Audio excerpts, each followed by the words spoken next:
Comment soustraire des nombres relatifs? Il suffit d'appliquer la règle suivante.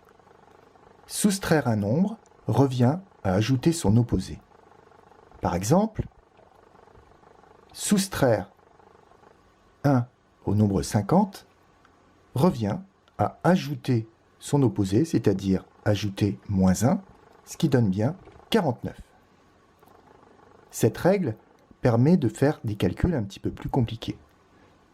Dans ce genre-là, 50 moins moins 1. Si on applique la règle, soustraire moins 1 revient à ajouter son opposé, c'est-à-dire ajouter 1. On peut remarquer que deux moins consécutifs se transforment systématiquement en signe plus. Le résultat est 51. Attention à ne pas tomber dans quelques pièges. Premier piège. Moins 1 est-il égal à 0? En appliquant la règle soustraire un nombre revient à ajouter son opposé. On peut écrire que moins 1, c'est bien le nombre négatif moins 1. Soustraire un nombre, c'est ajouter son opposé. Donc soustraire 1, c'est ajouter moins 1. Et moins 1 plus moins 1 est égal à moins 2, et non pas 0.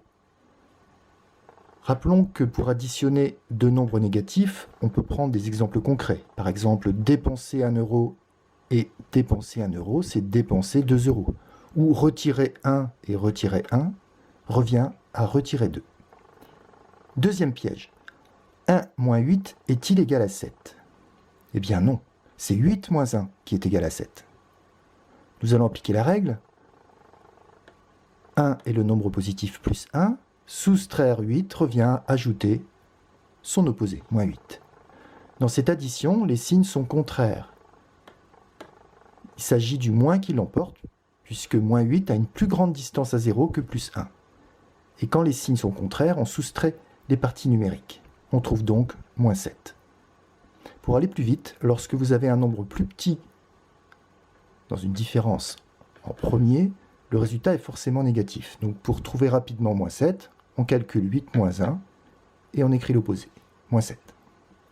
Dernier piège, 1 moins moins 1 égale 0.